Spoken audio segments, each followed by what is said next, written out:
Hey guys, what's up? This is MrBoy16. I'm very sorry I haven't done videos lately.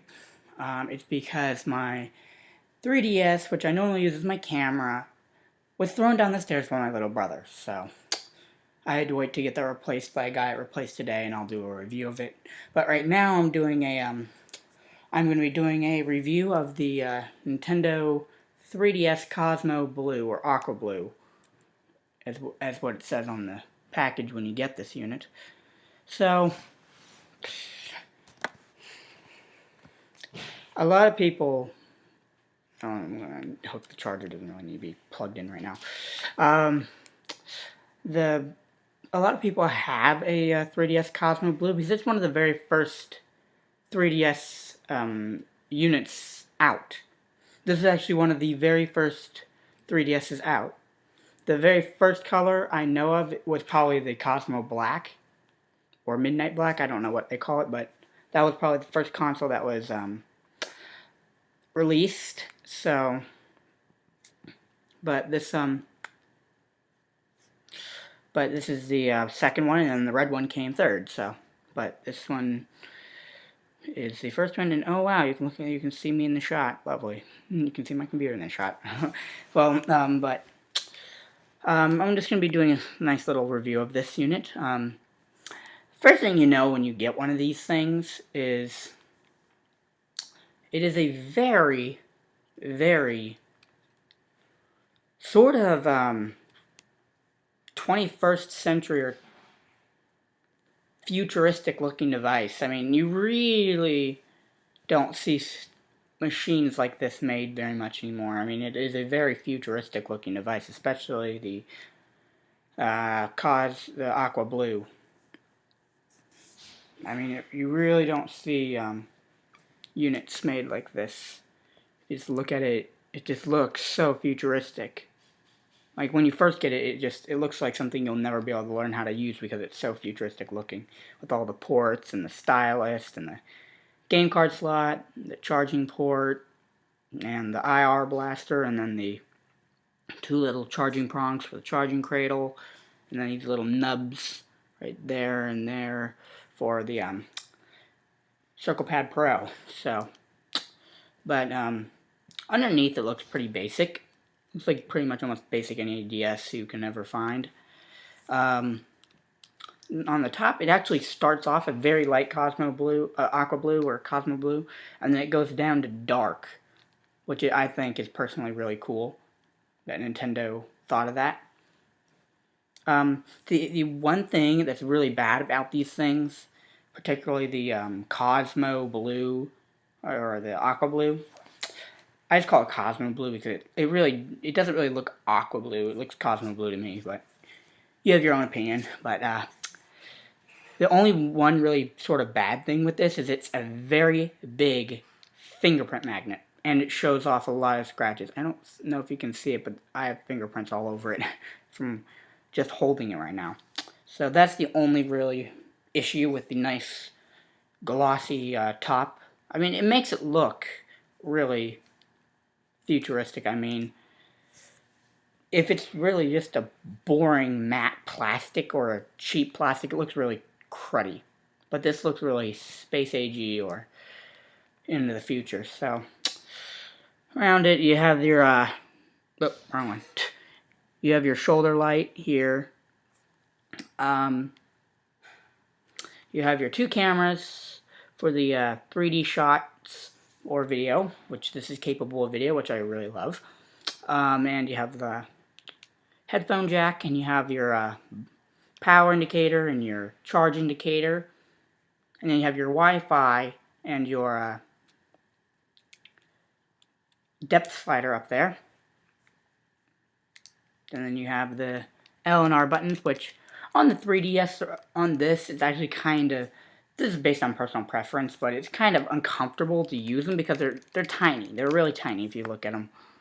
Compared to my finger there, they're really thin, tiny, so they do hurt if you use them too long, if you use it for an extended period of time. But if you open up the console, which I am on camera right now, which I have 3,000 shots available, or is that 30,000? Yeah, 3,000. But like, look at the camera and you'll see me in the shot again. Which this actually shows up a lot brighter than my computer. And look at it, it's like out of weird mouth or whatever. But yeah, if I go to the home menu, it looks really unique and space agey. We just wait for the home menu to boot up. Turn down the brightness so you guys don't get blinded by this thing. There you go.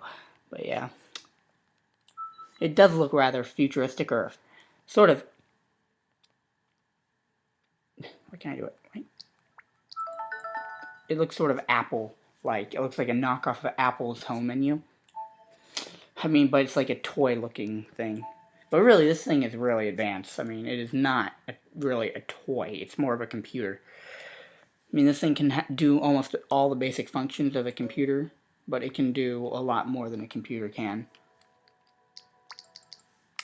I mean, and this thing is like blaring volume.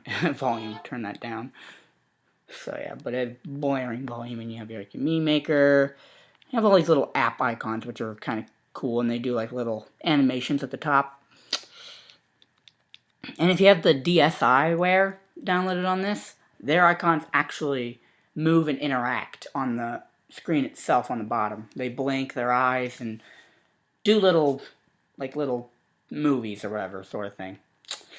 But if you really do look at this, it's the one thing I find kind of distracting is the fact that the top bezel doesn't match the bottom of the unit or the main color scheme of the unit.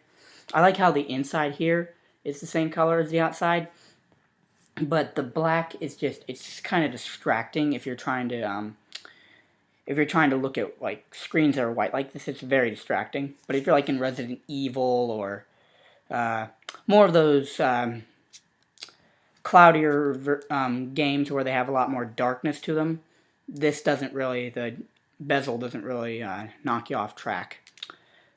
And I like how they have a little indicator light for this. It lets you know that if your 3D is available for you or not, which is kind of cool. And the depth slider, the only thing I have to say I don't really like about the depth slider is it doesn't lock, and then like it doesn't like really stay in its place very easily.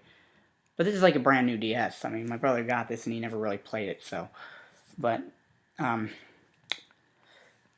you can see it's nice, and it's a very decent unit. It's very thin, really. It's not thick at all. It's a very thin little unit, but when you fold it up. The only thing I kind of don't like about how it looks like when it's in clamshells at the sides here sort of jet out. That's still one thing I like about the DSi and the other units, is they don't jet out like that, which is kind of weird that Nintendo would do that, but but yeah, I'm sorry, but I find it kind of weird that Nintendo would do that, but you know, again, based on personal preference. And then the battery in here, if you get one of these, the battery is the main flaw of this thing. It really is a flaw.